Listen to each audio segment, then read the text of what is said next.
Back again, are we? I guess the stories the last 2 nights haven't turned you away from the campsite. Welcome back in, though. It is very nice to see you here. Let me turn this imaginary light that does not exist because we are at a campsite and there's no electricity here. Turn it away from the screens. Hypothetical screen so that I can actually see it. There we go. Lovely. Hello, welcome in, Sour Tarts. Welcome back to our camp. Our nice little campsite to end the day. Today might be a little longer, or sorry, complete opposite. A little shorter of a story time by the campfire. I sadly must return to civilization for a short time tonight. But tomorrow, as I said, still on track for the alien stream. Hello, Barco. Welcome back to the campfire. I brought a little more tea. This time I didn't burn it. Let's gather around the campfire and sing our campfire song. Our CAMPFIRESONG song. And if you don't think that we can sing it faster, then you're wrong and it'll help as you just sing along. Thank you for the cheer. Thank you for the bits. D&D, welcome in. Doing good, Barco. Doing pretty well. Much more in the campfire spirit today. Very much in a good mood. Mostly because we're gonna be telling stories from something that was very formative for my teenage years. I don't know how impactful it was for you guys, but creepypastas were a big part of growing up for me. And I figured I'd pay some homage to them by reading some of the classics. So, we'll see how well they aged, because I'm anticipating not very well. Tales from my trauma. Yes! Yes!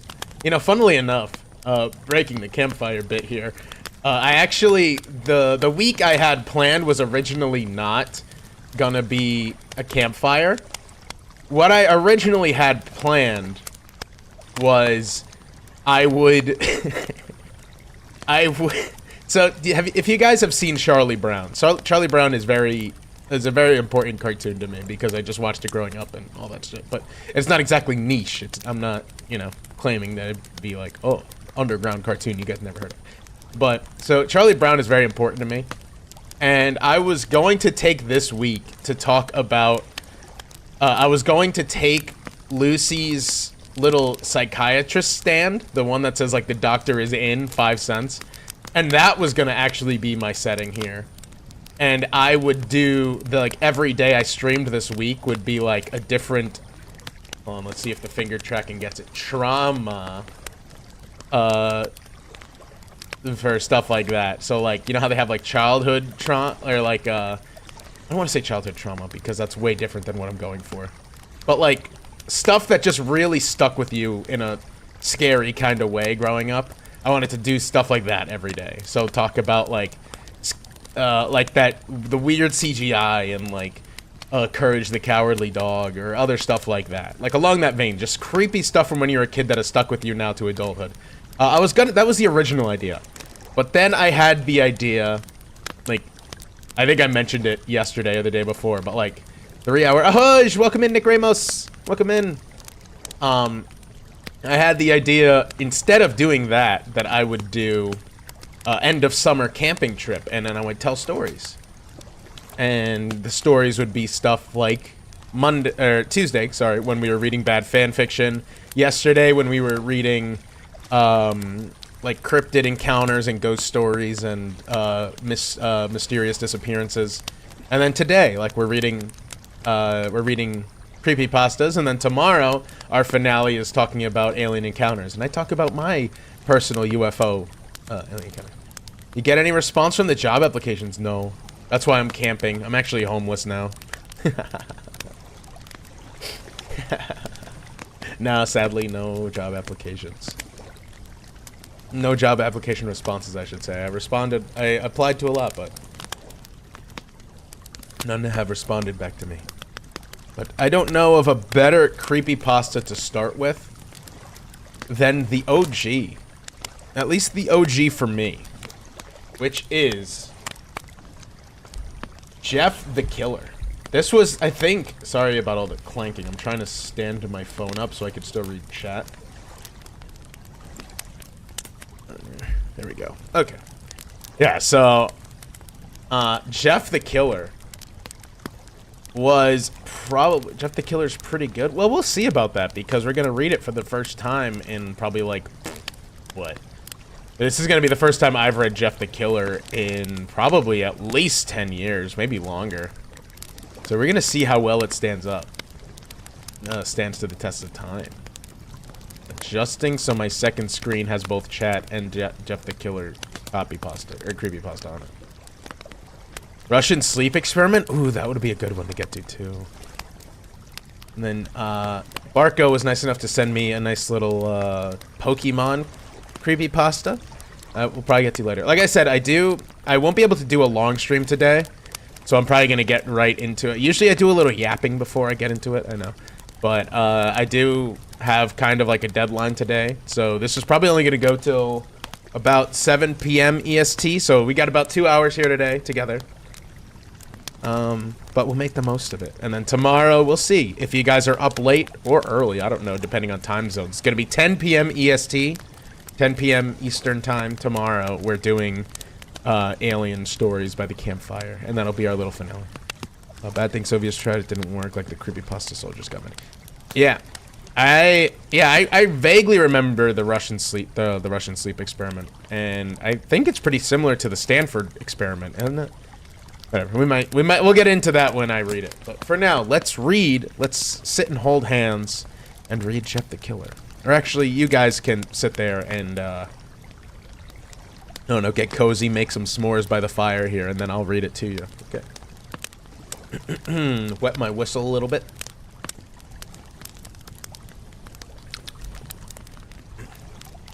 Excerpt from a local newspaper. Ominous unknown. Killer is still at large. After weeks of unexplained murders, the ominous unknown killer is still on the rise. After little evidence has been found, a young boy states that he survived one of the killer's attacks and bravely tells his stories.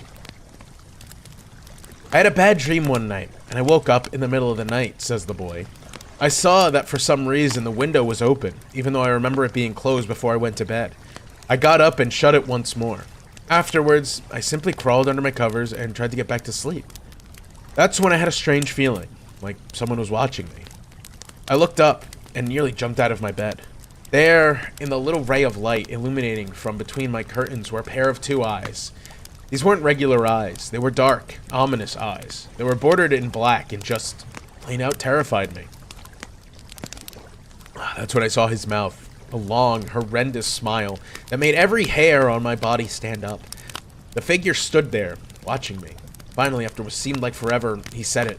A simple phrase, but said it in a way only a madman could speak. He said, "Go to sleep." I let out a scream. Miss Ramos says hi, chat. Hello, Miss Ramos.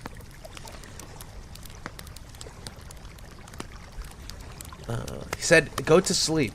I let out a scream. I let out a scream. I let out a scream. That's what sent him at me. He pulled a knife, aiming at my heart. He jumped on top of my bed. I fought him back. I kicked, I punched, I rolled around trying to get him off of me. That's when my dad busted in. The man threw the knife into it went into my dad's shoulder. The man probably would have finished him off if one of the neighbors hadn't alerted the police.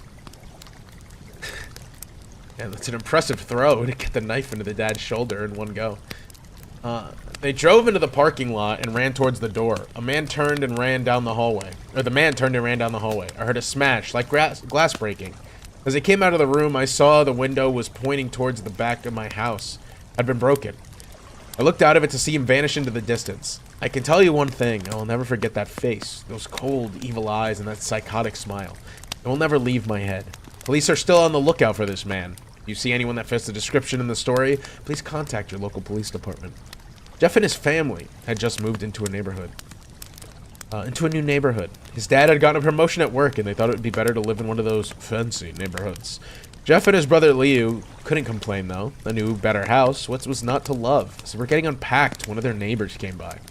Hello, she said. I'm Barbara. I live across the street from you. Should I do the voices? Maybe I won't. Maybe I'll stick to the regular reading voice so that these hit a little better. Hello, she said. I'm Barbara. I live across the street from you. I just wanted to introduce myself and introduce you to my son. She turns around and calls her son over. Billy, these are our new neighbors. Billy said hi and ran back to play in his yard. Well, said Jeff's mom, I'm Margaret. And this is my husband, Peter. These are my two sons, Jeff and Leo. They introduced themselves, and then Barbara invited them to her son's birthday. Jeff and his brother were about to object when their mother said that they would love to. When Jeff and his family were done packing, Jeff went up to his mom. Can it be unpacking? Mom, why would you invite us to some kid's party? If you haven't noticed, I'm not some dumb kid. Jeff, said his mother, we just moved here. We should show that we want to spend time with our neighbors. Now, we're going to that party, and that's final. Jeff started to talk, but he stopped himself, knowing that he couldn't do anything.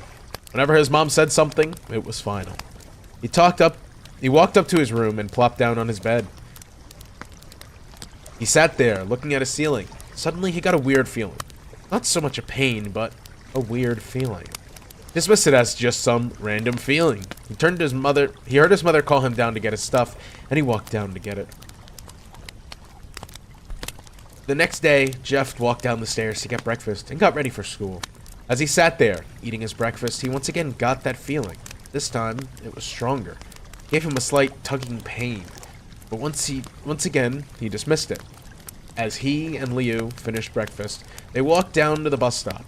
They sat there waiting for the bus, and then, all of a sudden, some kid on a skateboard jumped over them, only inches above their laps. They both jumped back in surprise. Hey, what the hell? The kid landed and turned back to them. He kicked a skateboard up and caught it with his hands. The kid seemed to be about 12, 1 year younger than Jeff. He wore an Aeropostale shirt and ripped blue jeans. Well, well, well. Looks like we got some new meat. Suddenly, two other kids appeared. One was super skinny, and the other was huge. Well, since you're new here, I'd like to introduce ourselves. Over there is Keith. Jeff and Leo looked over to the skinny kid. He had a dopey face you'd expect a sidekick to have. And he's Troy. They looked over at the fat kid. Talk about a tub of lard. Damn. The kid looked like he hadn't exercised since he started crawling. Holy shit. This guy really does not like Troy. And I, said the first kid, am Randy. Now, for all the kids in this neighborhood, there's a small price for bus fare, if you catch my drift. Leo stood up, ready to punch the lights out of the kid's eyes when one of his friends pulled a knife on them. I hoped you'd be more cooperative, but it seems you have to do this the hard way. The kid walked up to Leo and took his wallet out of his pocket. Jeff got that feeling again. Now, it was a strong, burning sensation. He stood up, but Leo gestured to him to sit down. Jeff ignored him and walked up to the kid. Listen here, you little punk. Give him my bro's wallet. Give him back my bro's wallet or else. Randy put the wallet in his pocket and pulled out his own knife. Why is every 12-year-old in this town armed? I thought this was a nice neighborhood. Oh, and what will you do? Just as he finished his sentence, Jeff popped the kid in the nose. As Randy reached for his face, Jeff grabbed the kid's wrist and broke it. Randy screamed, and Jeff grabbed the knife from his hand. Troy and Keith rushed Jeff, but Jeff was too quick. He threw Randy to the ground. Keith lashed out at him, but Jeff ducked and stabbed him in the arm. Keith dropped his knife and fell to the ground, screaming. Troy rushed him too, but Jeff didn't even need the knife. He just punched Troy straight in the stomach, and Troy went down. As he fell, he puked all over. Leo could do nothing but look in amazement at Jeff. Jeff, how did you... That's all he could say. They saw the bus coming, and they knew they'd be blamed for this whole thing, so they started running as fast as they could. As they ran, they looked back and saw the bus driver rushing over to Randy and the others. As Jeff and Leo made it to school, they didn't dare tell what happened. All they did was sit and listen. Leo thought of that as his brother beating up a few kids, but Jeff knew it was something more. It was something scary. As he got that feeling, he felt how powerful it was, the urge to just hurt somebody. He didn't like how it sounded, but he couldn't help feeling happy. He felt that strange feeling go away and stay away for the rest of the day at school. Even as he walked home due to the whole thing near the bus stop, even as he walked home due to the whole thing near the bus stop and how now he was probably wouldn't be taking the bus anymore, he felt happy. When he got home to his parents, sorry, there's so many run-on sentences. When he got home, his parents asked him how his day was, and he said, in a somewhat ominous voice, "It was a wonderful day." The next morning, he heard a knock at his front door. He walked down to find 2 police officers at the door, his mother looking back at him with an angry look. "Jeff, these officers tell me that you attacked 3 kids. It wasn't regular fighting and that they were stabbed. Stabbed, son." Jeff's gaze fell to the floor, showing his mother that it was true. "Mom, they were the ones who pulled knives on me and Lou." "Son," said one of the cops. Hold on, wait, maybe I can pull a voice off for the cop. "Son," said one of the cops, "we found 3 kids, 2 stabs, one having a bruise on his stomach, and we have witnesses proving that you fled the scene. And what does that tell us?" Jeff knew it was no use. He could say him and Lou had been attacked, but there was no proof of it. And it was not just them who had attacked first. They couldn't say that they weren't fleeing because the truth were they were. Truth be told, they were. So Jeff couldn't defend himself or Lou. "Son, call down your brother." Jeff couldn't do it, since it was him who beat up all the kids. "Sir, it was me. I was the one who beat up the kids. Leo tried to hold me back, but he couldn't stop me." The cop looked at his partner, and they both nod. "Well, kid, looks like a year in juvie."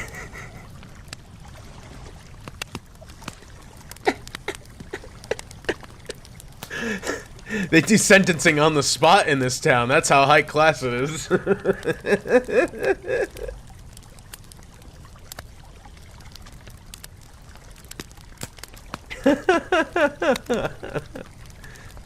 "Wait," says Leo. They all looked up at him. Shit. They all looked up to see him holding a knife. The officers pulled their guns and locked them on Lou. Oh my god. "It was me. I beat up those little punks. Have the marks to prove it." He lifted up his sleeves to reveal cuts and bruises as if he was in a struggle. "Son, just put the knife down," said the officer. Leo held out the knife and dropped it to the ground. He put his hands up and walked over to the cops. "No, Lou, it was me. I did it." Jeff had tears running down his face. "Poor bro. Trying to take the blame for what I did. Well, take me away." The police led Lou out to the patrol car. "Lou, tell them it was me. Tell them I was the one who beat up those kids." Jeff's mother put her hands on his shoulders. "Jeff, please. You don't have to lie. We know it's Lou. You can just stop." Jeff watched helplessly as the cop car speeds off with Lou inside. A few minutes later, Jeff's dad pulled into the driveway, seeing Jeff's face and knowing something was wrong. Sorry, I'm astonished at the speedy justice in this town. Son, what is it?" Jeff couldn't answer. His vocal cords were strained from crying. Instead, Jeff's mother walked to his father inside to break the bad news to him as Jeff wept in the driveway. After an hour or so, Jeff walked back into the house, seeing that his parents were both shocked, sad, and disappointed. He couldn't look at them. He couldn't see how they thought of Lou, and it was his fault. He just went to sleep, trying to get the whole thing out of his mind. 2 days went by. No word from Lou from JDC. No friends to hang out with. Nothing but sadness and guilt. That is until Saturday, when Jeff is woken up by his mother with a happy, sunshiny face. "Jeff, it's the day," she said as she opened up the curtains to let the light flood into his room. "What? What's today?" asked Jeff as he stirs awake. "Why, it's Billy's party." He was now fully awake. "Mom, you're joking, right? You don't expect me to go to some kid's party after..." There was a long pause. "Jeff, we both know what happened. I think this party could be the thing that brightens up these last few days. Now, get dressed." Jeff's mother walked out of the room and downstairs to get herself ready. He fought himself to get up, and he picked out a random shirt and a pair of jeans, and he walked down the stairs. He saw his mother and father, all dressed up. His mother in a dress and his father in a suit. He thought, why would they ever wear such fancy clothes to a kid's party? "Son, is that all you're going to wear?" said Jeff's mom. "Better than wearing too much," he said. His mother pushed down the feeling to yell at him and hit it with a smile. "Now, Jeff, we may be overdressed, but this is how you go if you want to make an impression," said his father. Jeff grunted, and he went back up to his room. "I don't have any fancy clothes," he yelled back down the stairs. "Just pick out something," called his mother. He looked around his closet for what he would call fancy. Found a pair of black dress pants, yet for special occasions, and an undershirt. Couldn't find a shirt to go with it, though. He looked around and found only striped and patterned shirts, none of which go with dress pants. Finally, he found a white hoodie and put it on. "You're wearing that?"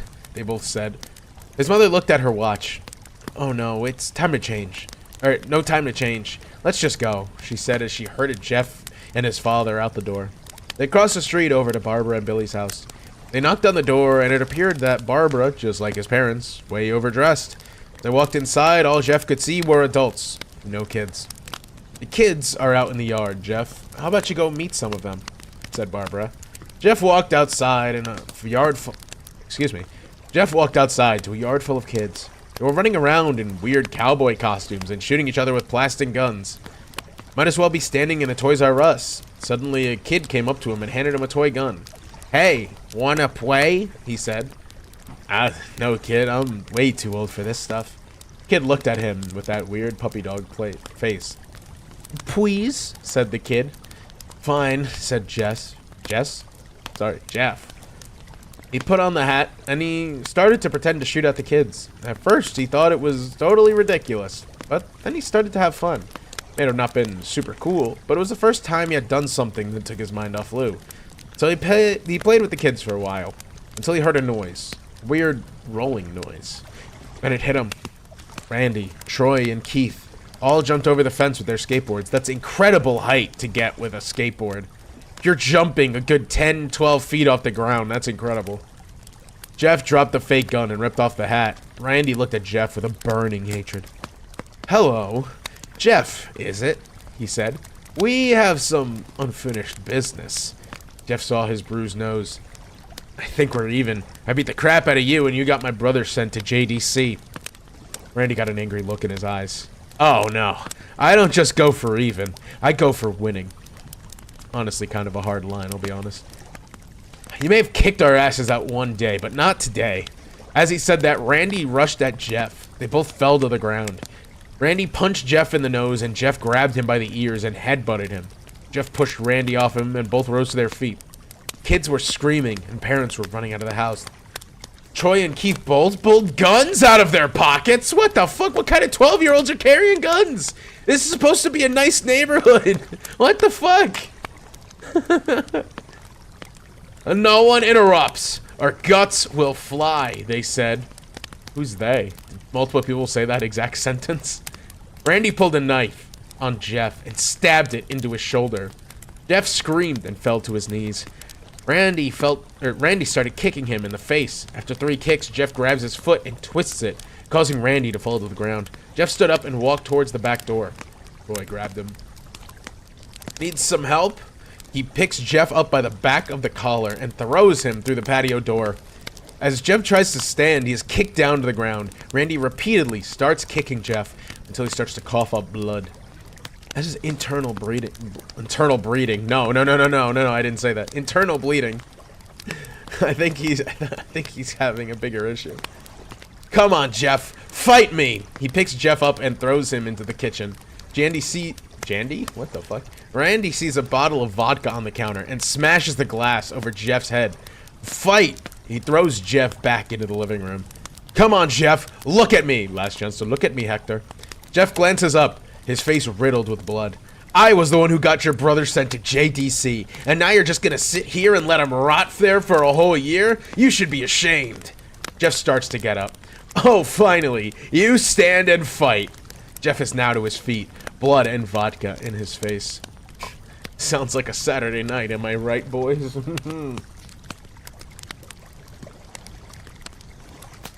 Where am I? Once again, he gets that strange feeling. The one which he hasn't had for a while. It's been like a week. Finally, he's up, says Randy, as he runs at Jeff. That's when it happens. Something inside Jeff snaps. His psyche is destroyed, all the rational thinking gone. All he can do is kill. He grabs Randy and pile drives him into the ground. He gets on top of him and punches him straight in the heart. The punch causes Randy's heart to stop? Okay. As Randy gasps for breath, Jeff hammers down on him, punch after punch. Blood gushes from Randy's body until he takes one final breath and dies. Everyone is looking at Jeff now. The parents, the crying kids, even Troy and Keith. Although they easily break from their gaze and point their guns at Jeff, Jeff sees the guns trained. Sees spelled S-E-E', by the way. Trained on him and runs for the stairs. As he runs, Troy and Keith let out fire on him, each shot missing. Jeff runs up the stairs. He hears Troy and Keith follow up behind. As they let out their final rounds of bullets, Jeff ducks into the bathroom. He grabs the towel rack and rips it off the wall. Troy and Keith race in, knives ready. These guys are armed to the fucking teeth. Troy swings his knife at Jeff, who backs away and bangs the towel rack into Troy's face. Troy goes down hard, and now all that's left is Keith. He's much more agile than Troy, though, and ducks when Jeff swings the towel rack. He dropped the knife and grabbed Jeff by the neck. He pushed him into the wall. A thing of bleach fell down on top of him from the top shelf. It burnt the both of them, and they started to scream. Jeff wiped his eyes the best he could. He pulled the towel rack back and swung it straight into Keith's head. As he lay there, bleeding to death, he let out an ominous smile. "What's so funny?" asked Jeff. Lord Astronomer, hello, with the Steve emote. "What's so funny?" asked Jeff. Keith pulled out a lighter and switched it on. "What's funny," he said, "is that you're covered in bleach and alcohol." Jeff's eyes widened as Keith threw the lighter at him. As soon as the flame made contact with him, the flames ignited the alcohol in the vodka. While the alcohol burned him, the bleach bleached his skin. Jeff let out a terrible screech as he caught on fire. He tried to roll out the fire, but it was no use. The alcohol had made him a walking inferno. He ran down the hall and fell down the stairs. Everybody started screaming as they saw Jeff, now a man on fire, drop to the ground, nearly dead. The last thing Jeff saw was his mother and the other parents trying to extinguish the flame. That's when he passed out. All things considered, I would say that he benefited from that pretty well. When Jeff woke, he had a cast wrapped around his face. He couldn't see a thing, but he felt the cast on his shoulder and stitches all over his body. He tried to stand up, but he realized that there was some tube in his arm, and when he tried to get it up, it fell out. And when he tried to get up, it fell out, and a nurse rushed in. "I don't think you can get out of bed just yet," she said as she put him back in the bed and reinserted the tube. Jeff sat there with no vision, no idea of what his surroundings were. Finally, after hours, he heard his mother. They didn't, handcuff him to the bed. I mean, there was, 3 dead kids, aren't there? The police wouldn't be there asking questions? Especially when there was gunfire? What the hell? Honey, are you okay?" she asked. Jeff couldn't answer, though. His face was covered, and he was unable to speak. "Oh, honey, I have great news. After all the witnesses told the police that Randy confessed to trying to attack you, they decided to let Liu go." This made Jeff almost bolt up, stopping halfway, remembering the tube coming out of his arm. "He'll be out by tomorrow, and then the two of you will be able to be together again." Jeff's mother hugs Jeff. Jeff's mother hugs Jeff and says her goodbyes. The next couple of weeks were those where Jeff was visited by his family. Then came the day where his bandages were to be removed. His family were all there to see it, and what he would look like. As the doctors unwrapped the bandages from Jeff's face, everyone was on the edge of their seats. They waited until the last bandage, holding the cover over his face, was almost removed. "Let's hope for the best," said the doctor. He quickly pulls the cloth, letting the rest fall from Jeff's face. Jeff's mother screams at the sight of his face. Liu and Jeff's dad stare, awestruck at his face. What? What happened to my face? Jeff said. He rushed out of bed and ran to the bathroom. He looked in the mirror. What happened to the tube? Sorry. He looked in the mirror and saw the cause of the distress. His face. It was horrible.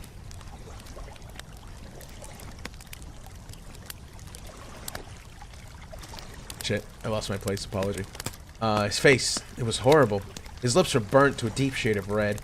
His face was turned into a pure white color, and his hair singed from brown to black. I don't think that's how it works. He slowly put his hand to his face. It had a sort of leathery feel to it now. He looked back at his family, then back to the mirror.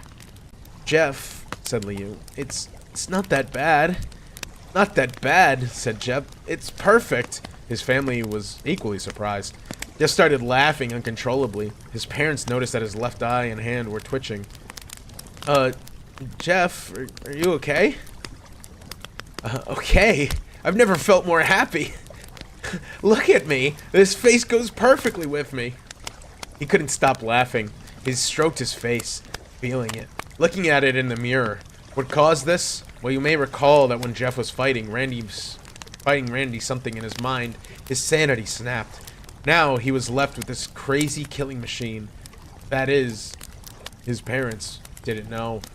Doctor, said Jeff's mom, is my son alright? You know, in the head? Yes, the behavior is typical for patients that have taken a very large amounts of painkillers. If his behavior doesn't change in the few weeks, bring him back here and we'll give him a psychological test. I think you should do that now, actually. Oh, thank you, doctor. Jeff's mother went over to Jeff. Jeff, sweetie. There were so many Jeffs in that sentence. Jeff, sweetie, it's time to go home. Jeff looks away from the mirror, his face still formed with a crazy smile. Okay, mommy. His mother took him by the shoulder and took him to get his clothes. This is what came in, said the lady at the desk. Jeff's mom looked down to see the black dress pants and white hoodie her son wore. Now they were clean of blood and stitched together. Jeff's mother led him to the room, made him put his clothes on, and when they left, they didn't know that this was their final day of life. Later that night, Jeff's mother woke to a sound coming from the bathroom. It sounded as if someone was crying. She slowly walked over to see what it was. When she looked into the bathroom, she saw a horrendous sight. Jeff had taken a knife and carved a smile into his cheeks. Jeff, what are you doing? Asked his mother. Jeff looked over to his mother. I couldn't keep smiling, Mommy. It hurt after a while. So now I can smile forever. Jeff's mother noticed his eyes, ringed in black. Jeff, your eyes! His eyes were seemingly never closing. I couldn't see my face. I got tired and my eyes started to close. I burned out the eyelids so I could forever see myself. My new face. Jeff's mother slowly started to back away, seeing that her son was going insane. What's wrong, Mommy? Aren't I beautiful? Yes, son, she said. Yes, you are. Let me go get Daddy so he could see your face. She ran into his room and shook Jeff's dad from his sleep. Honey, get the gun.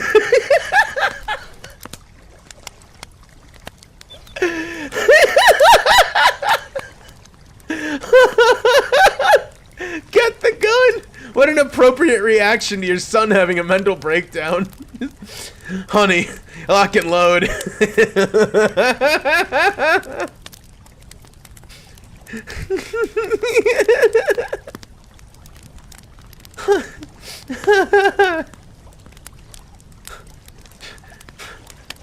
Okay, refocus.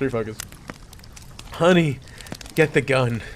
She stopped as she saw Jeff in the hallway, holding the knife. Mommy, you lied. That's the last thing they hear as Jeff rushes them with the knife, gutting the both of them. His brother Liu woke up, startled by some noise. Hey, Apple. Hey, Apple. Hey, Apple. Hey, Apple.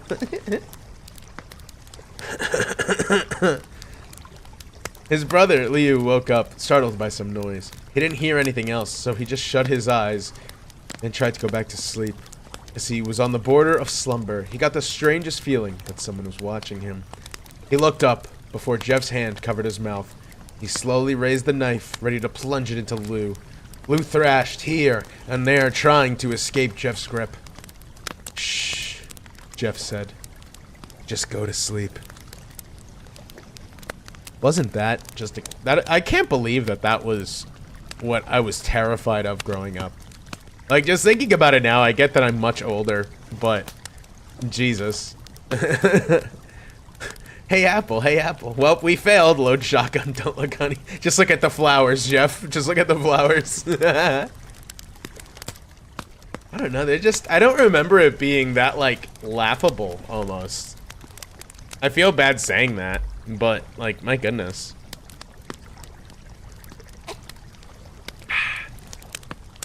Wonder. Let's see. What was the Pokemon one? For the creepypasta, the Pokemon creepypasta. There a historical archive. Let's see that. Oh, Nick Ramos said to read the Russian sleep experiment. Let's see that one. Russian. There's the rake. The Russian sleep experiment. Here we go. Here we go. Here we go. I don't think I've ever actually read the Russian sleep experiment. I think I just knew about it, especially because I know of the Stanford experiment, but other than that. Just remember, guys, in case you didn't know, it's September, so if you didn't hit that subscribe button yet. I hate plugging myself. I really hate plugging myself. It's torture. Alright. Okay, the Russian sleep experiment. Russian researchers in the late 1940s kept 5 people awake for 15 days using an experimental gas-based stimulant. They were kept in a sealed environment to carefully monitor their oxygen intake so that the gas didn't kill them, since it was toxic in high concentrations. This was before closed-circuit cameras, so they only had microphones and 5-inch thick glass porthole-sized windows into the chamber to monitor them. The chamber was stocked with books, cots to sleep on, but no bedding, running water, and a toilet, and enough dried food to last all 5 for over a month. Test subjects were political prisoners deemed enemies of the state during World War II. The test subjects were political prisoners. Oh, I already read that. Everything was fine for the first 5 days. The subjects hardly complained, having been promised, falsely, that they would be freed if they submitted to the test and did not sleep for 30 days. Their conversations and activities were monitored, and it was noted that they continued to talk about increasingly traumatic incidents in their past, and the general tone of their conversations took on a darker aspect of the day 4 mark. After 5 days, they started to complain about the circumstances and events that led them to where they were, and started to demonstrate severe paranoia. They stopped talking to each other and began alternately whispering to microphones and one-way mirrored portholes. Oddly, they seemed to think they could win the trust of the experimenters by turning over their comrades, the other subjects in captivity with them. All the researchers suspected this was an effect of the gas itself. After 9 days, the first of them started screaming. He ran the length of the chamber, repeatedly yelling at the top of his lungs for 3 hours straight. He continued attempting to scream, but was only able to produce occasional squeaks. The researchers postulated that he had physically torn his vocal cords. The most surprising thing about this behavior is how the other captives reacted to it. Or rather, they didn't react to it.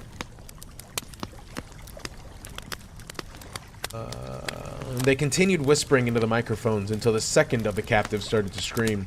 The 2 non-screaming captives took the books apart, smeared page after page with their own feces, and pasted them calmly over the glass portholes. The screaming promptly stopped. Guys, you better follow, and get that sub before Len unloads his shotgun, just like Jeff the Killer's father. Actually, I guess Jeff the Killer's father didn't actually load his shotgun. He was too slow on the draw. The screaming promptly stopped, and so did the whispering into the microphones. After 3 more days passed, the researchers checked the microphones hourly to make sure they were working, since they thought it was impossible that no sound could be coming with 5 people inside.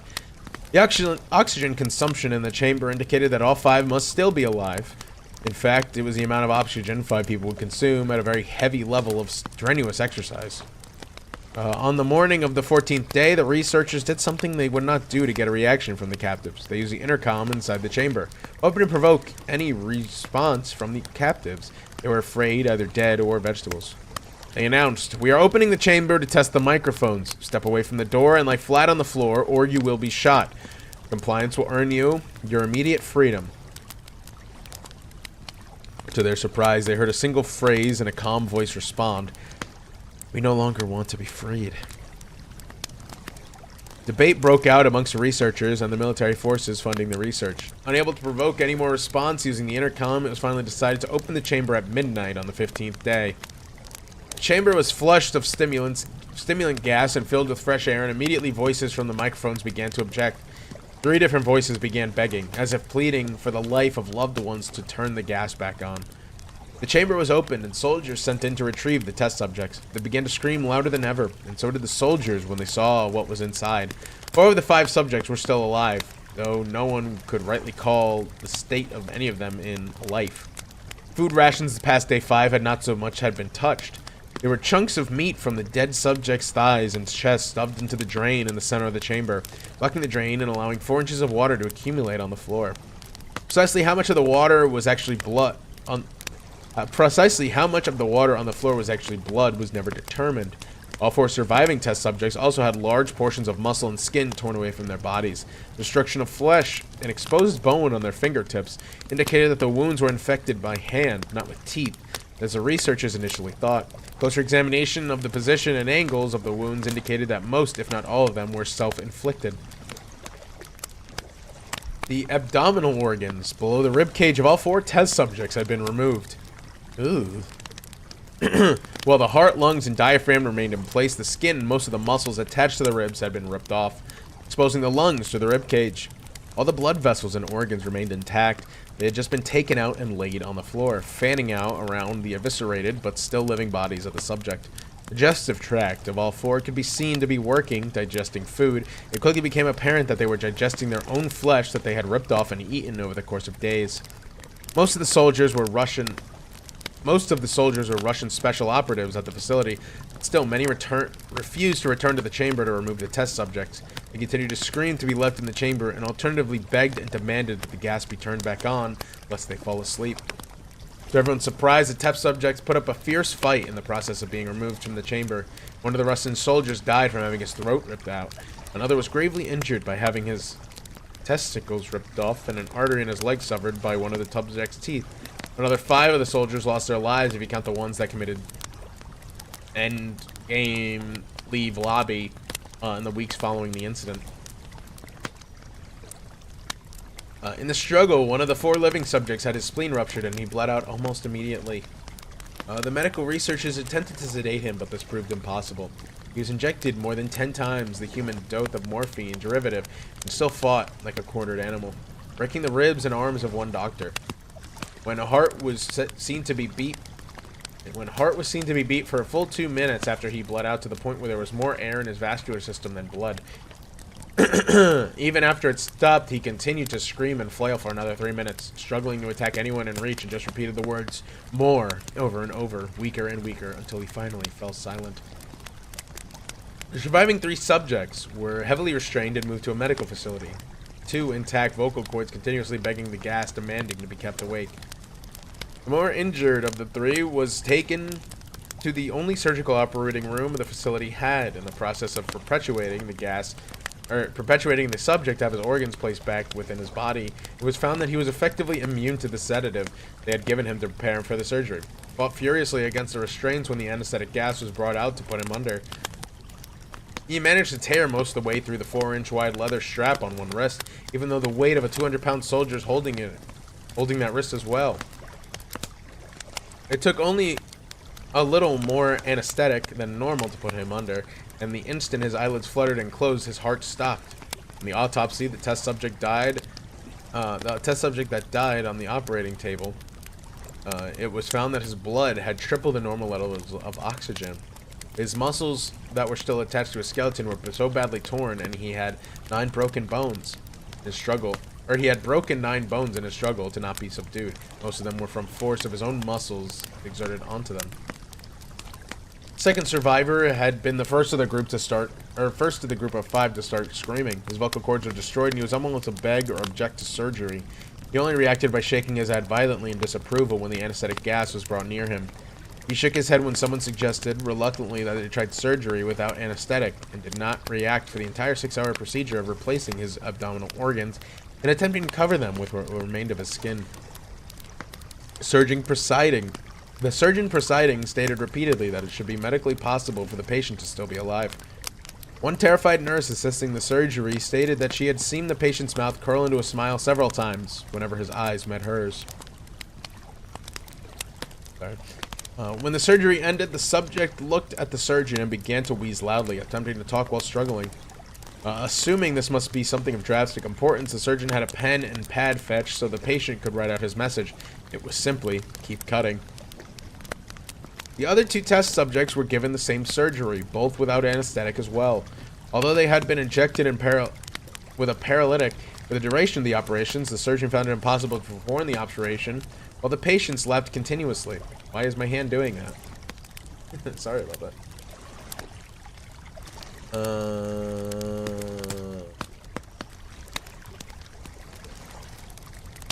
Once paralyzed, the subject could only follow the attending researchers with their eyes. The paralytic cleared their system in an abnormally short period of time, and they were soon trying to escape their bonds. The moment they could speak, they were again asking for the stimulant gas. Researchers tried asking why they had injured themselves, why they had ripped out their own guts, and why they had been asked to, or why they wanted to be given the gas again. The only response was given, "I must remain awake." All 3 subjects' restraints were reinforced, and they were placed back into the chamber, awaiting determination as to what should be done with them. Researchers, facing the wrath of their military benefactors for having failed the stated goals of their project, considered euthanizing the surviving subjects. The commanding officer, ex-KGB, instead saw potential and wanted to see what would happen if they were put back on gas. Researchers strongly objected, but were overruled. In preparation for being sealed in the chamber again, the subjects were connected to an EEG monitor and had their restraints padded for long-term confinement. To everyone's surprise, all 3 stopped struggling the moment it was let slip that they were going back on the gas. It was obvious at this point that all 3 were putting up a great struggle to stay awake. One of the subjects that could speak was humming loudly and continuously. The mute subject was straining his legs against the leather bonds with all his might. First left, then right, then left again for something to focus on. The remaining subject was holding his head off the pillow and blinking rapidly. Having been the first to be wired to the EEG, most of the researchers were monitoring his brainwaves in surprise. They were more normal most of the time, but sometimes flatlined inexplicably. It looked as if he were repeatedly suffering brain death before returning to normal. As they focused on paper scrolling out of the brainwave monitor, only one nurse saw his eyes slip shut at the same moment his head hit the pillow. His brainwaves immediately changed that of deep sleep, then flatlined for the last time as his heart simultaneously stopped. The only remaining subject that could speak started screaming to be sealed in now. His brainwaves showed the same flatlines as one who had just died from falling asleep. The commander gave the order to seal the chamber with both subjects inside, as well as 3 researchers. One of the named three immediately drew his gun and shot the commander point blank between the eyes, then turned the gun on the mute subject and blew his brains out as well. He pointed his gun at the remaining subject, still restrained to a bed, as the remaining members of the medical and research team fled the room. "I won't be locked in here with one of these things. Not with you," he screamed as the man strapped to the table. "What are you?" he demanded. "I must know." "How have you forgotten so easily?" the subject asked. "We are you. We are the madness that lurks within all of you, begging to be free at the very moment your deepest animal mind. We are what you hide from in your beds every night. We are what you sedate into silence and paralysis when you go to the nocturnal haven where we cannot tread." The researcher paused and aimed the subject's heart and fired. The EEG flatlined as the subject weakly choked out. "So nearly free." I think that one was much better. I think that's much more creative, I'd imagine. Yeah. I like that one a lot. I think that's still a classic. I mean, Jeff the Killer's kind of a classic because it was like what really got the Creepypasta popular. Creepypasta popular. But that one's pretty good.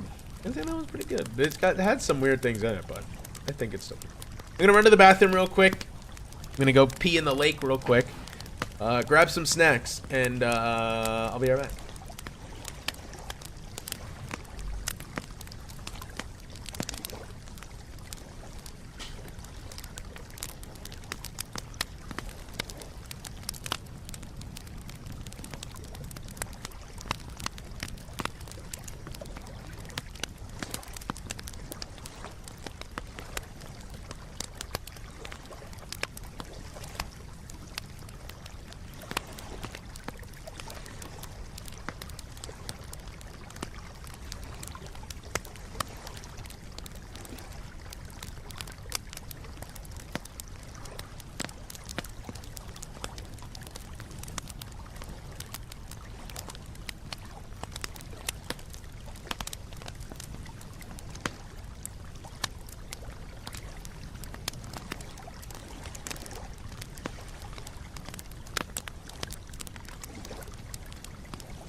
Fucking Belkus.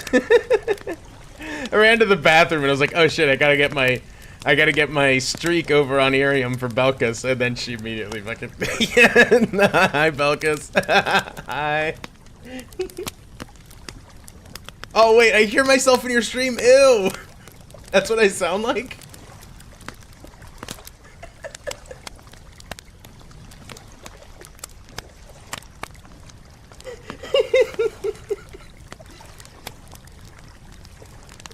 I hate this. Actually, this is awful.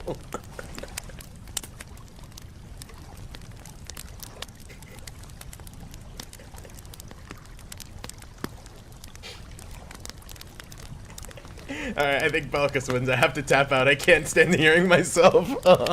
You win, Belkus, you win.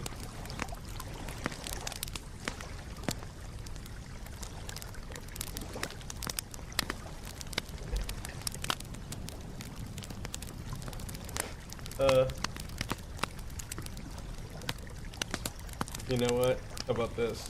Yeah, take that, nerd.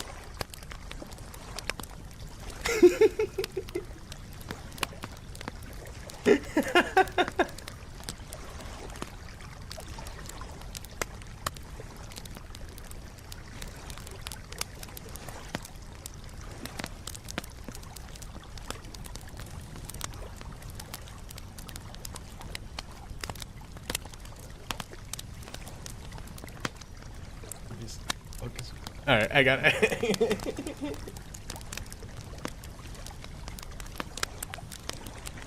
Alright, that's enough of that.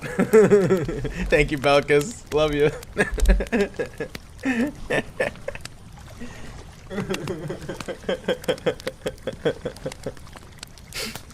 Alright, what the hell was I doing here? Oh yeah, I was reading Creepypastas, wasn't I? What is the Pokemon one?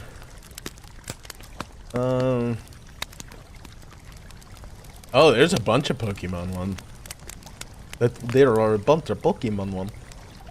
There's Pokemon Lost Silver, Dead Channel, Creepy Black, and Blue? What? Pokemon Blue? Huh. Let's try Blue. Let's just read all the Pokemon ones. Oh, it is a long bad boy.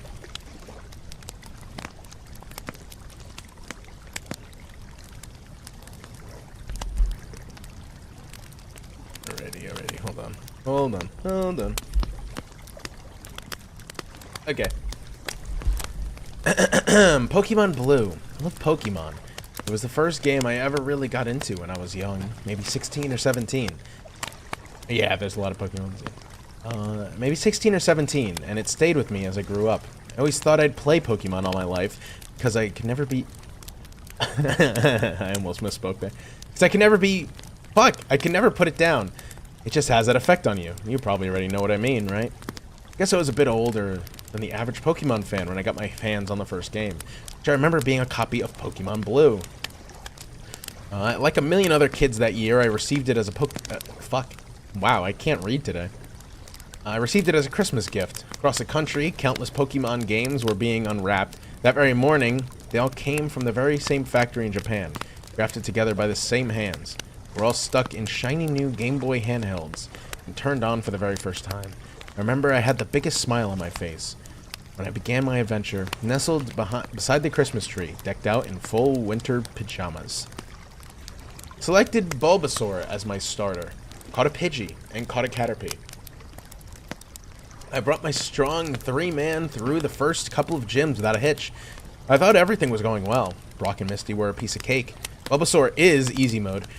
Rock and water types bow down to grass. Admittedly, Lieutenant Surge gave me some issues, but I eventually triumphed after a bit of grinding, and one after the other. Eventually, I came across the HM Cut and was given access to Route 9, and soon after, Rock Tunnel. It took me a day to navigate through the darkness, but I did it. By then, the month of December was reaching its close. I'd shut myself up in my room for a few hours every day playing Pokemon, grinding Pidgeotto, Butterfree, and Ivysaur. With up a few levels each time. I didn't care, I was having a blast.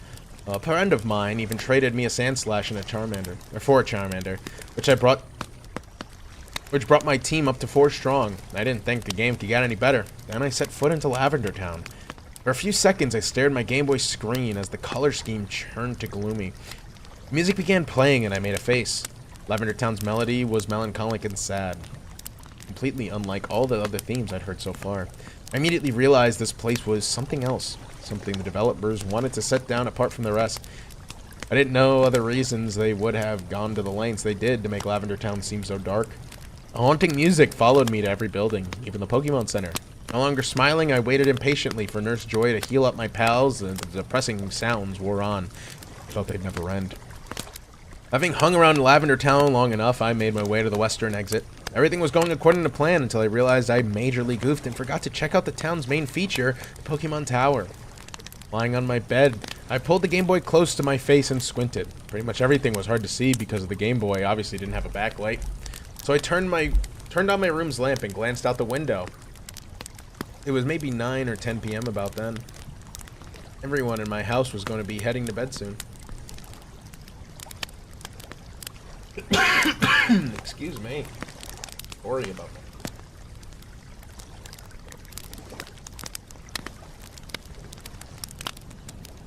that. Sorry. Trying to... Sorry not to die.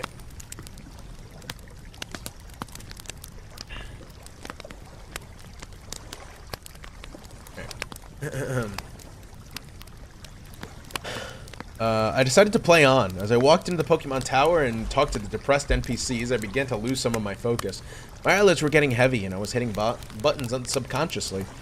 I talked to the same girl over and over without realizing it. Her dialogue filled the bottom of the screen a few times. Growlithe, why did you die? Growlithe, why did you die? Growlithe, why did you die? It was weird how the characters always say the same things over and over again. I think it was an error or something, that these poor NPCs are glitchy fragments of real people, doomed to say the same thing over and over until the end of time. Here, at least, it seemed fitting. At least they were only mourning. I progressed up the levels of the tower, beat my rival, and entered the floor with the mystical healing pad. Walked over it a few times, tentative to breach the edges. Let another unidentifiable ghost appear. I was getting tired of my Pokemon being immobilized with fear. While facing one of the Pokemon tombs, I selected Sandslash and scrolled down his options. The friend that had given him to me had already taught him Strength. Curious, I opted to use the move and was intrigued to read the game's note. You can now move heavy boulders around. I know a tombstone wasn't what developers had in mind for Strength's purpose, but I had Sandslash push it anyway. To my surprise, it moved, revealing a small black hole in its place. My character immediately dropped through it. I thought I would appear the floor below, but I didn't. Instead, my character was surrounded by a black screen and the Lavender Town music playing. I scooched back in my bed and brought the Game Boy right up under my lamp, thinking I'd be able to pick out some features of the new level if the screen was better lit. There was nothing to be seen. I tried to move my character, but the game was just admitted that dun-dun sound it did whenever you walk into something. Next thing I knew, the Lavender Town music stopped playing. Stopped cutting off right in the middle. I figured the game froze, but when I tried to move my character's feet still jostled, and I got that dun-dun sound telling me I couldn't walk anywhere. I swallowed. There was a lump in my throat. I was nervous. I hadn't saved my progress in a while, and I didn't want to lose everything I had accomplished by flicking the power off. Plagued by indecision, I set my Game Boy down, reeled my legs over the side of the bed, and put a hand on my forehead. I was sweating and clammy. My attention darted back to my Game Boy, and I saw that the sides of it, where my hands had been resting, were slick with my sweat as well. I might have had a fever. I stumbled into the bathroom and turned on the lights. Looking at my gaunt reflection in the mirror, I was pale as a sheet. My eyes suddenly milky and glassy. My lips were pale and my hair was unkempt. I stunk from devoting all my time to Pokemon and not hygiene. Ew. Rio. Fuck. Where am I? Oh, here we go. Just as I reached forward to turn on the faucet, something in the corner of my counter caught my eye. It was my Game Boy. I hadn't brought it with me, had I? Retracted my hand from the faucet and set it on the small electronic device instead, pulling it up and frowning at the screen. It's all black now, but still dead quiet. Maybe it was partially because I was in a daze from having a temperature, or I was just really tired, but I couldn't drag my eyes off the screen. My eyelids peeled back, and I kept staring into the black abyss, wondering where my character had gone. The Game Boy's power light was lit. It was lit! And so it hadn't shut itself off. The game was still running. After a minute or so, the chill from my bathroom was starting to get to me. The feeling of little icy fingers dragged up my spine and fixed around the back of my neck. I breathed in deeply and looked back up in the mirror. My reflection was gone. Instead, I was seeing the reflection of an empty bathroom, the open doorway leading into the dark hallway of my room. I rubbed my eyes a few times, but my reflection didn't appear. It was obvious I was having some sort of nightmare. Smiling to myself, thinking it's stupid to get scared over what was clearly a fever-induced dream, I picked up my Game Boy and rolled it over my fingers a few times, ready to pinch myself and wake up. I looked at the screen one last time and froze. I was now looking into a very pixelated, distorted version of my reflection. My eye sockets had gone black, and my mouth was gaping open, stretching down my face. My fingers were digging into my temples. Music started playing and got louder and louder, even though I wasn't touching the volume dial. It wasn't Lavender Town's theme. It was eerier, less constructed. It didn't take me a minute to realize it was the song being run backwards. I dropped the Game Boy, which clattered against the bathroom tile. The back popped open and the batteries flew out and rolled towards the doorway. Throwing my hands into my sweaty, messy hair, I went weak at the knees and sunk back against the wall, pinching myself, trying to wake myself up. Music was getting louder still, even with my Game Boy face down, without batteries. My glazed eyes darted towards the mirror. It was entirely black, as if it and the Game Boy had swapped visuals. My heart began beating really fast, and I could feel those icy fingers down my back, forcing me to look over my shoulder. It was then the lights of the bathroom went off, making everything pitch black. I screamed, and I jumped out of my skin, spinning around and feeling for the light switch, trying to turn it back on. I must have turned the wrong way or something, because I was no sooner facing my mirror, which had the faintest glow to it. It was like a weak electronic screen. I tried and beat my hand against it, waiting to feel the glass-like sheet to shatter beneath my fist. It didn't. Nothing broke. All I heard was a soft thumping. I spun away and tried to feel around the darkness, but it was as if the walls had closed in. The music was blaring in my ears, hot and unnerving, making my head want to burst. Tears streamed out of my eyes as I struggled, but there was nowhere to go. I like the twist. I really like the twist of that one. It's a little cheesy, but I imagine most of these Pokemon ones are going to be a little cheesy.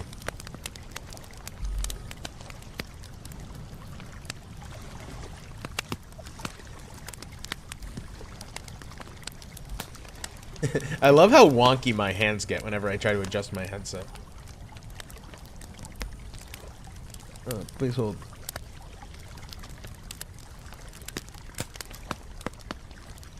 I am checking something in the friend meringue group chat.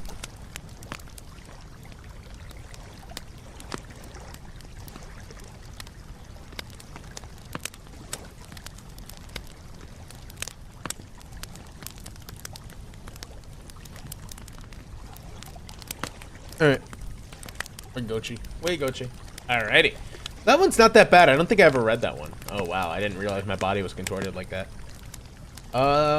Do I remember Creepy Black? Oh, yeah. I remember this one. Look, this is a classic, I'd say. Let's read it. Let's read it. Yeah.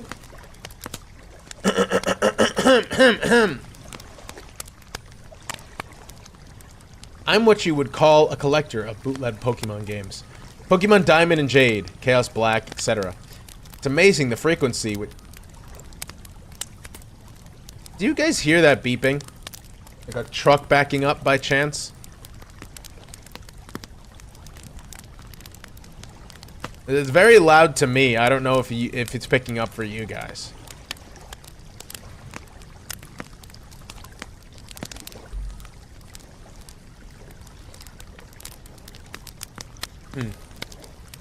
Let me check the levels here.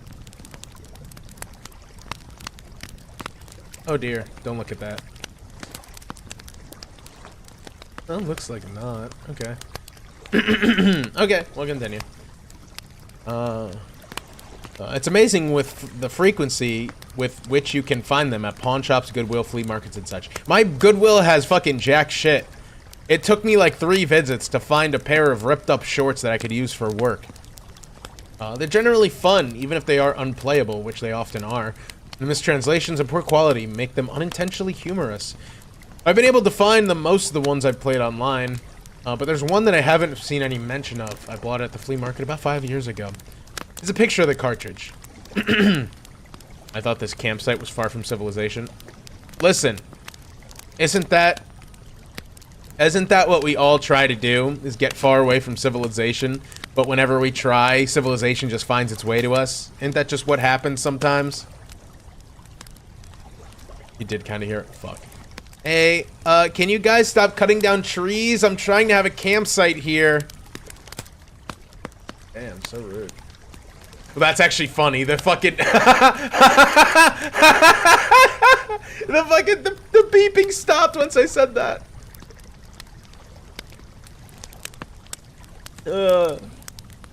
Okay. Let's continue.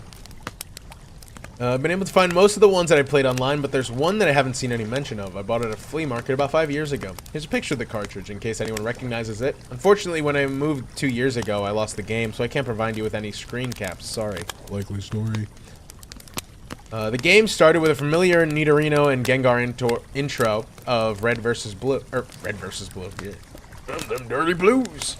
Intro of Red and the Blue version. However, the press start screen had been altered. Red was there, but the Pokemon did not cycle through. It also said Black version under the Pokemon logo. Ah, he predicted Pokemon Black. Upon seeing new game, the game started the Professor Oak's speech, and it quickly became evident that the game was essentially Pokemon Red. After selecting your starter, if you looked at your Pokemon, you had, in addition to Bulbasaur, Charmander, Squirtle, another Pokemon, Ghost. The Pokemon was level 1. It had the sprite of the ghosts that are encountered in Lavender Town before obtaining the Sylph Scope. It had one attack, Curse. I know that there was a real move named Curse, but the attack did not exist in Gen 1, so it appears it was hacked in. Defending Pokemon were unable to attack Ghost. It would only say that they were too scared to move. When the move Curse was used in battle, the screen would cut to black. The cry of the defending Pokemon would be heard, but it was distorted, played at a much lower pitch than normal. The battle screen would then reappear, and the defending Pokemon would be gone. If used in battle against a trainer, when the Pokeballs representing their Pokemon would appear in the corner, they would have one fewer Pokeball. The implication was that the Pokemon died. What's even stranger is that even after defeating a trainer and seeing Red receive $200 for winning, the battle commands would appear again. If you selected Run, the battle would end as it normally does. You could also select Curse. If you did, upon returning to the overworld, the trainer's sprite would be gone. After leaving and re-entering the area, the spot where the trainer had been would be replaced with a tombstone like the ones at Lavender Town. The move Curse was not usable in all instances. It would fail against Ghost Pokemon. It would also fail if it was used against trainers that you would have to face again, such as your rival or Giovanni. It was usable in your final battle against them, however. I figured this was the gimmick of the game, allowing you to use previously uncapturable ghosts, and because Curse made the game so easy, it essentially used it throughout the entire adventure. The game changed quite a bit after defeating the Elite Four. After reviewing the Hall of Fame, which consisted of Ghost and a couple of Pokemon I used for HMs, the screen cut to black. A black box appeared with the words, "Many years later." It then cut to Lavender Town. An old man was standing, looking at tombstones. You then realized this man was your character. The man moved only at half your normal walking speed. You no longer had any Pokemon with you, not even Ghost, who up to this point had been impossible to remove to your party through depositing it through your PC. The overworld was entirely empty. There were no people at all. There were still the tombstones of trainers that you used Cursed on, however. You could pretty much go anywhere in the world at this point, though your movement was limited by the fact that you had no Pokemon to use HMs. And regardless of where you went, the music of Lavender Town continued in infinite loop. After wandering for a while, I found that if you go through Diglett's Cave, one of the cuttable bushes normally blocks the path on the other side is no longer there, allowing you to advance and return to Pallet Town. Upon entering your house and going to the exact tile where you start the game, the screen would cut to black. Then a sprite of a Caterpie appeared. It was then replaced by a Weedle, then a Pidgey. Soon I realized as the Pokemon progressed from Rattata to Blastoise that these were all the Pokemon that I had used Cursed on. After the end of my rival's team, a youngster appeared, then a Bugcatcher. These were the trainers that I had cursed. Through the sequence, the Lavender Town music was playing, but it slowly decreased in pitch. By the time your rival appeared on screen, it was little more than a demonic rumble. After another cut to black, a few moments later, the battle screen suddenly appeared. Your trainer sprite was now that of an old man, the same one who teaches you how to catch Pokemon in Viridian City. Ghost appeared on the other side, along with the words, "Ghost wants to fight." You couldn't use items and you had no Pokemon. If you tried to run, you couldn't escape. The only option was fight. Using fight would immediately cause you to use struggle, which didn't have any effect on Ghost, but would chip off a bit of your own HP. When it was Ghost's turn to attack, it would simply say, ellipses. Eventually, when your HP reached a critical point, Ghost would finally use Curse. The screen would cut to black a final time. Regardless of the buttons you pressed, you were permanently stuck in this black screen. At this point, the only thing you could do was turn the Game Boy off. When you played again, New Game was the only option. The game had erased the file.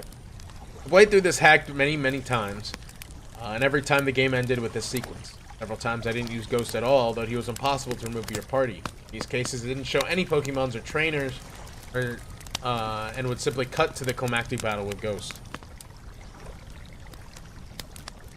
I'm not sure what the motives were behind the creator of this hack. It wasn't widely distributed, so I presume it's not for monetary gain. It was very well done for a bootleg. It seems like he was trying to convey a message, though. It seems I was the sole receiver of this message. Not entirely sure what it was. The inevitability of death? The pointlessness of it? Perhaps he was simply trying to morbidly inject death and darkness into a children's game. Regardless, this children's game has made me think, and it has made me cry. Amen, brother. I still like that one. I still like Pokemon, what is this? Ghost Black or Creepy Black? Yeah, I still like it. It's still a good creepypasta. I would still rate it pretty highly.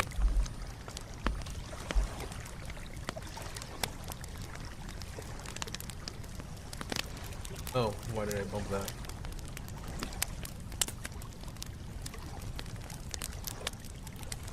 Topic of Game Boys. It'd be fitting to read the one I suggested. Yes. What a great. Check it out.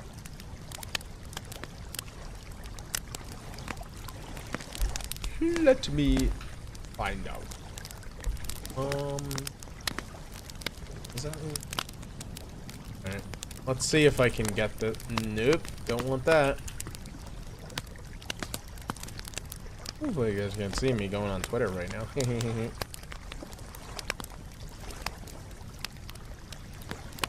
No, the beeping's back. Oh god, the beeping's back. Stop. I have the Twitter because it will fuck me. Alright.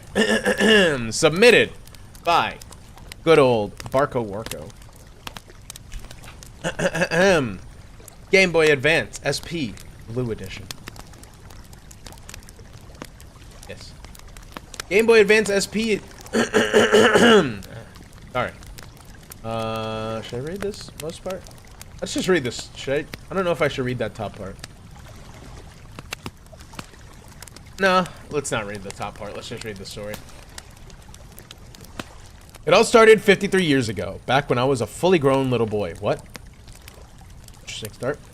One day, while I was jumping through the street, I happened upon a large vehicle, which clobbered me violently into a nearby window. After getting my bearings, I looked up to see a young boy with a Game Boy Advance SP Blue Edition in his tiny little hands. I'd always dreamed of owning a Game Boy Advance SP Blue Edition. Breaking this for a second, I owned a Game Boy Advance SP Blue Edition. Not to brag or anything, but just saying, I'm pretty cool.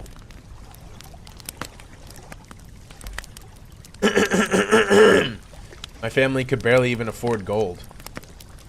What? He looked at me with those big, vibrating eyes. His two lower teeth quivered in confusion. Mama. I read that like fucking Johnny Bravo. Mama. Oh, mama. He said softly. This was my chance. I ran at him, screaming and stomping my feet, scrambling his brain in sheer confusing. I shoved him as hard as I could and grabbed his Game Boy Advance SP Blue Edition and ran out the door.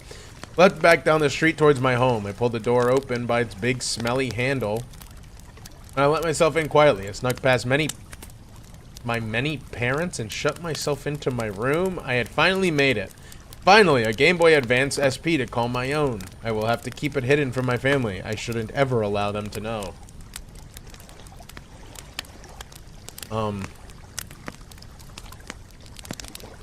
I took the Game Boy SP in my small, beautiful hands and proceeded to slide the switch to on mode. I will never forget that wonderful sound it made the first time I turned it on. And that wonderful Nintendo logo splashed my screen in sheer delight. I blew out my candle and I pulled my curtain shut tight. I wanted absolutely nothing to get in the way of my first Game Boy Advance SP Blue Edition experience. Suddenly, a small man appeared on screen. Shortly after, the word Mario started flashing behind him. I assume this is the man known as Mario. I had seen adverts showing him on television. The title of the screen slowly lowered itself into the top of the screen. Super Mario and the Legend of the Stolen Game Boy Advance SP Blue Edition? What? My heart sank as I noticed a dead pixel in the lower left region of the screen. My heart... Beggars can't be choosers, I thought to myself, and I pressed the start button with my finger. A vast landscape with clouds, bushes, and bricks appeared before my very eye, and there he was, the familiar Mario Man I had begun to enjoy. I had grown to enjoy. I pushed the left button, and Mario started dashing left. Dust between his silly brown shoes filled the air. Amazed by his speed, I quickly pushed right to test his turning abilities. I was not disappointed. As Mario changed direction in a matter of seconds, I learned the other button functions as I played. B allowed Mario to dash at high speeds, similar to my own. What? You can dash at high speeds? Okay. A allowed him to leap so high in the sky that I screamed in fear that perhaps maybe he wouldn't come down. Yet he always did, which engaged me with the game world even further. I quickly grasped the concept of jumping large gaps, avoiding enemies, and climbing a big flagpole at the end of each level. I got to the 4th level without much problems. I looked in the nearby mirror and smiled at myself with one eyebrow raised, and I said loudly, "Does this game think I'm not good? I can handle anything it throws my way." Suddenly, the screen turned black, and I just don't mean black. I mean so black the screen looked like a big, deep hole. I said out loud, "Is this a hole I see before me?" And it echoed like a hole. I wiped a large chunk of sweat from my flopping brow. That was weird, I thought, in a big bubble next to my head. The level loaded, but this time it took a lot longer. Mario stood in place, so I pushed him right, and he began running. I noticed the graphics were getting all jumbly. Also, the music was becoming less like the Mario theme. Da da da da da da da, and more garbled like brr brr brr brr brr. Dun dun dun dun dun. I was nearing the first gap of the stage to jump over. As I drew closer, I readied my sweating pink thumb over the A button. The gap was there. I pushed the button, but Mario didn't jump. He just screamed. "Ah!" I pushed left as far as I could, and he grounded to a halt right at the edge of the gap. I pushed A frantically, repeatedly, and tried to make him jump, but he just screamed and screamed. "How? Oh!" The camera zoomed in on my face as I pummeled the A button, trying to make Mario fill the air above his body. But all that filled the air were my friend Mario's screams of fear. I said, "No more." I pulled the cartridge from the Game Boy Advance SP and threw it out my window. It landed in some mud outside, and I laughed and I closed my window. I turned around and I saw that the cartridge was back in my Game Boy. Mud oozed from its cartridge slot. I gasped. I said to myself, "No, it cannot be." The Game Boy turned itself back on. Mario's face appeared with a hyper-realistic skin pores and bloody chapped lips. He spoke softly. "You stole me from my human. Now I, Mario of Nintendo America Incorporated, curse you forever."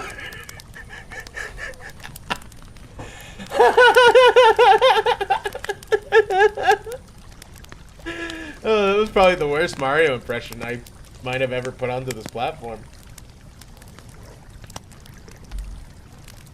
I screamed aloud, louder than an eagle in the night. "There must be some way to undo this curse!" I decided the only way to rid myself of this curse was to beat the game. I ran to the first gap of the level, pushed A, and Mario screamed again. "Whore!" I fell into the hole, and Mario lost a life. That's when I noticed my skin began to rot and slightly turn green. "What on earth is happening?" I asked Mario. "Every life you lose, I will make you rot." I asked, "How can I beat the game with only screams? I cannot jump gaps by screaming." "Fuck you!" "Fuck you," Mario said quietly. I screamed, "Whore!" I decided not to beat the game in fear of me rotting. I decided that I was going to do the right thing. I ran out of my home, pushing my feeble mother out of the way in the hallway.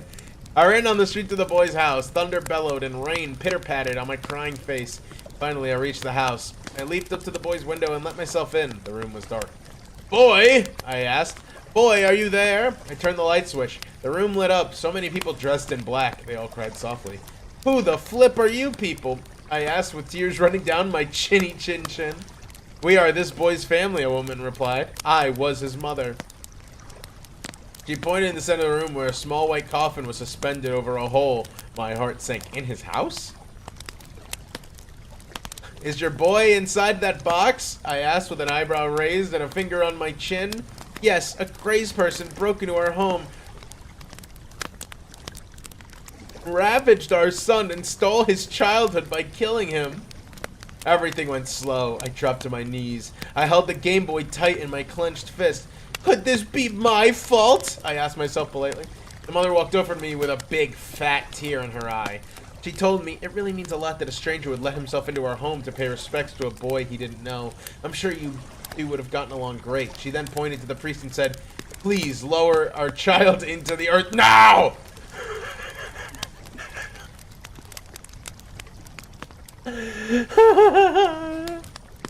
Now! I didn't just say that, it's literally spelled N-H-O-W in all caps.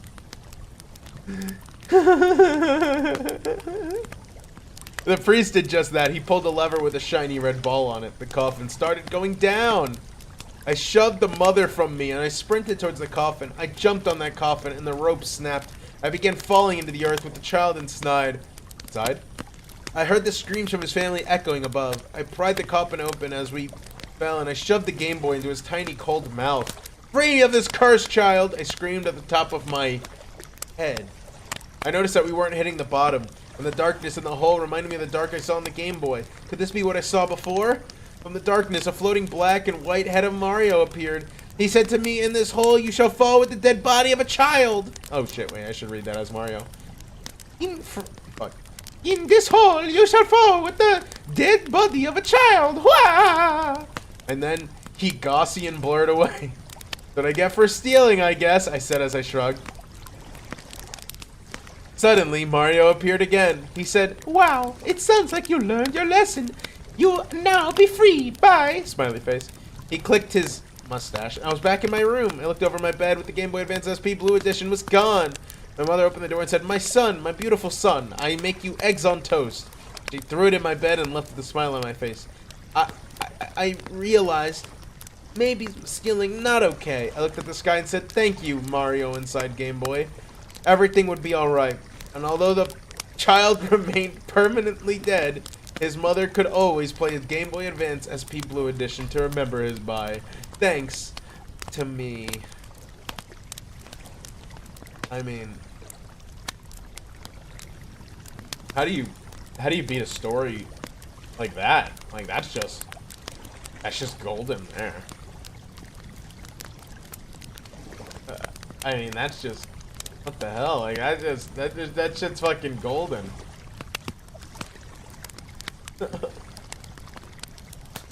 What the fuck?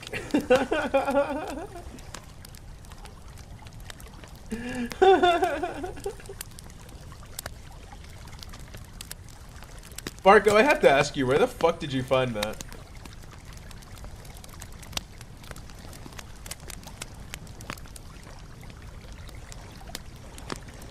That was something else.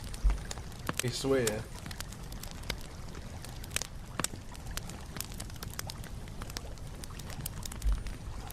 Alright, well, I could probably do one more before I have to skedaddle for the night. So, what is a good one?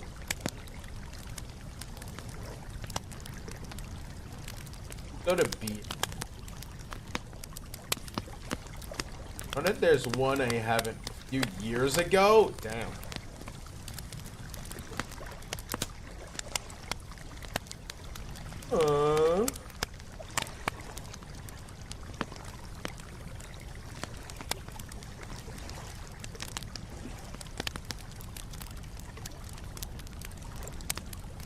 Go to Historic Archive and look.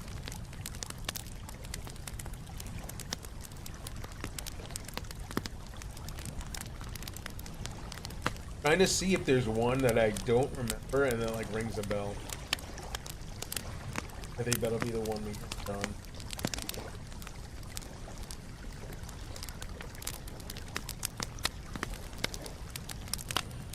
Dead Bart? I kind of remember Dead Bart, but I don't remember it that well.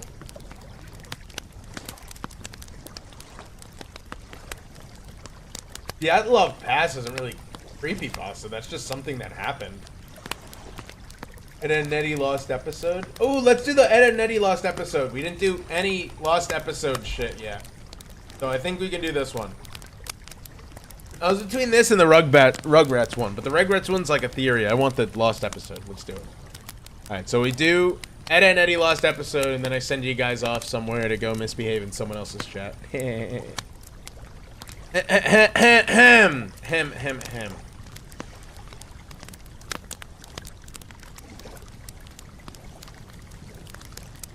Alright. As you may know, the popular show Ed, Edd and Eddy has been running for a long time. However, between October 7th, 2003 and October 21st, 2003, episode 34 was accidentally released 1 week before it was scheduled to. It was shown to some people around the office, primarily writer. The primary writer had been sick with the flu. Instead of going to make episode 34, the show was supposed to replay episode 1. I like how they think an episode of Cartoon Network was made in a week. The show is supposed to replay episode 1. At 5 a.m. Eastern, people report a very disturbing new episode premiering on Cartoon Network. Some children were unfortunate enough to see it. Apparently, the quality of the episode was mediocre when held to the regular show standards. Animation was choppy, sound was constricted and very muffled. Reports of a line running up and down, similar to a crappy VHS tape, was received. Scenery was described as overwhelmingly dark and depressing, without changing props and other background objects. Stormy looking. Characters also behaved oddly. Instead of normally goofy hijinks-inspired personalities, viewers complained they seemed extra agitated, gratuitously hateful towards each other, and constantly about to begin sobbing after the lines. The protagonist also had a very bad lisp. No one knows why, but he spoke with a sexual tone, and that further bothered the viewers. I was one of these viewers. The episode began with Eddie walking down the street with Ed. I noticed that Ed was missing. There was an angular shot coming in from in front of the two to show them walking towards the viewer. Eddie was wearing the angry look he does when something goes wrong, his eyes right around the iris. Ed looked absolutely forlorn and practically dragged behind Eddie, tears in his eyes, which were both lazy and looking in opposite direction outwards. Kevin, the series antagonist, was riding the bike opposite of the Eds, towards them. The shot became blurry, and low moans were heard coming from Eddie before Kevin hit him, which has never happened because the screen went to black. Why is that fucking beeping so loud?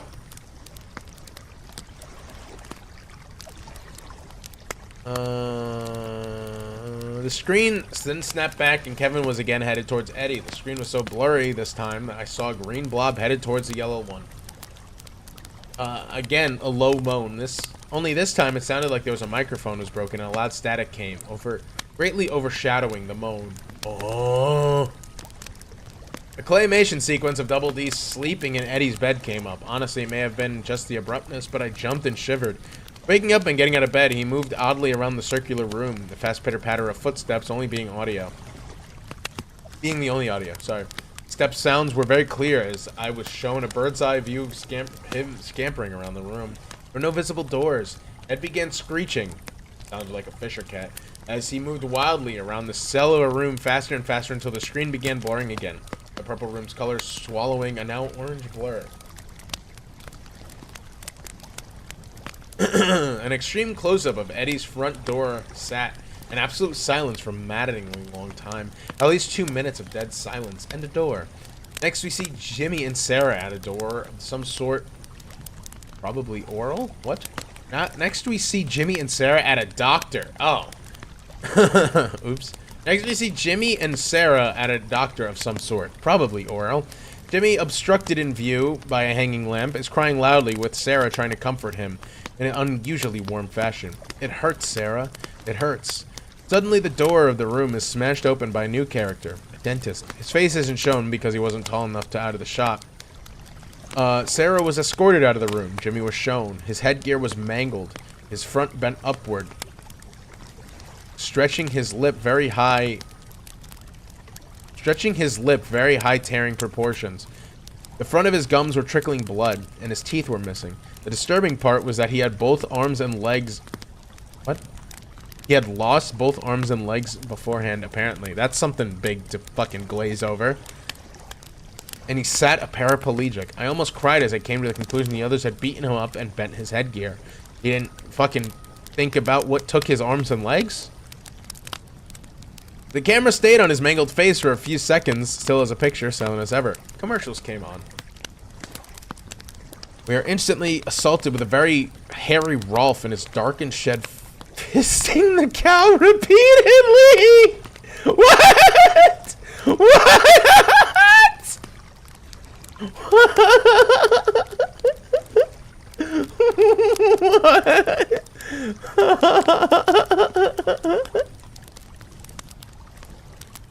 What the fuck?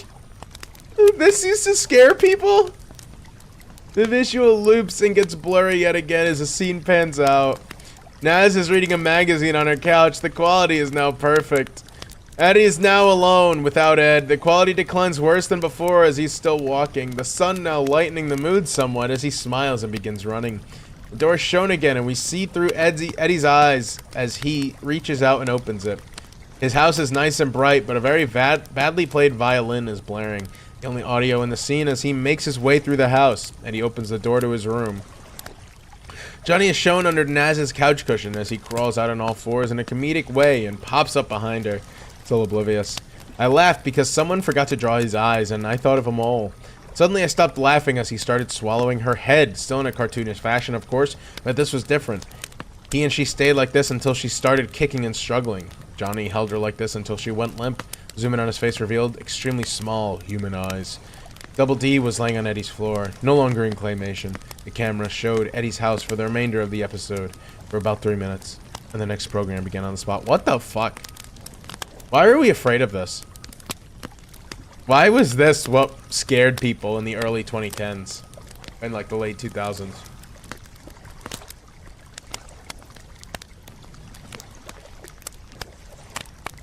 What the hell? Well, like I said, sadly, what is a shorter stream. I would love to keep reading, but I do have things to do, and I don't want to stay on too long because it will make me late for what I have to do. But thank you guys for showing up to this campfire. Like I said, tomorrow at 10 p.m. Eastern Standard Time, We will be doing our final camp out of the week and the end of summer. It'll be reading about alien encounters and UFO encounters. So if you have any, send them to me on Twitter or whisper them to me. I don't know. Whatever, however you want to tell me to them. If you have any alien encounters or UFO encounters, I'll tell my story tomorrow too. Thank you guys. And remember, it is Subtober. Wink, wink, nudge, nudge. Whatever the hell else I can do to you. So if you're feeling generous, I wouldn't hate it. I wouldn't hate it. But for now, let's see who I can send you guys off to. Take care, you as well, you as well. Hope you guys have a wonderful night. Oh, it looks like Jello. Looks like she's about to get started. So let me send you guys over there, maybe. Let's. I don't know if I wonder if I can. Who can I send you guys off to? Who can? Ooh, there is a. Oh, I never talked to this person before, but it's Xbot, and they are also talking about spooky stuff. So you know what? Let's go raid them. It's a new one. Hope you guys enjoy. Thank you guys for stopping in again. I hope to see you tomorrow night, very late. Adios, everybody. I am sitting right now. Good night. Goodbye. Goodbye. Love you guys. Good night. Have a good one. Bye bye bye bye bye bye bye bye bye bye bye bye bye bye bye bye bye.